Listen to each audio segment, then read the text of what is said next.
Ni brand ya pizza. Wako na colors kadhaa but one of them is red. Pizza Inn. Nope. Toka.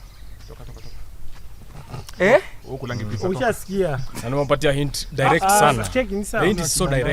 Domino's, correct. Nashangaa. Haya, ilikuwa niseme Debonairs. Ini ni pombe. Sasa mimi sijuangi difference ya bia na hizo zingine. But tuseme tu ni pombe. Alafu nini yake, logo yake iko na mountain. Konyagi. Ajui toka. Konyagi. Summit Lager. Pilsner. Pilsner wewe. Imara kama Simba. Inakuwaje na nini?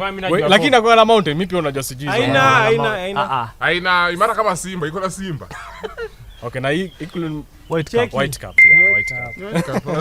Unatuambia kaka siku kunywa na wewe. So ni club imekuwa na kesi ya racism. Iko Westlands. Alchemist. So kwanza hii imekuangukia, usipopata hii buda. Shanipea pressure. Ni brand company wana deal na a type of food na inahusiana na pork.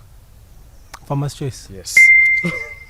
Hiyo hint imekuwa direct sana ama. Very direct. Mimi singewahi. Ni place fulani. Yo choma usiku alafu asubuhi ukutaisha jengo. Gikomba. Hiyo hint ni crazy.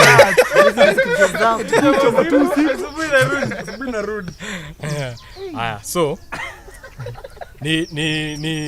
ni mtaa fulani iko along Waiyaki Way. So hiyo mtaa venye iko along Waiyaki Way inakuanga associated as more of an economic area. Unaelewa? So inakuanga na long name lakini inakuanga na short name yake. So nataka unipatie hiyo short name. Short name yake. Yeah. Iko Waiyaki Way, associated with commercial things. Sana. Residence ni kidogo. Sijika ni hiyo. Lakini unipatie the shorter name. Loresho. Hapana. Loresho ni mostly residential. Hebu short name ya Loresho ni? Lor. Ungem. Hapana. Si Ungem.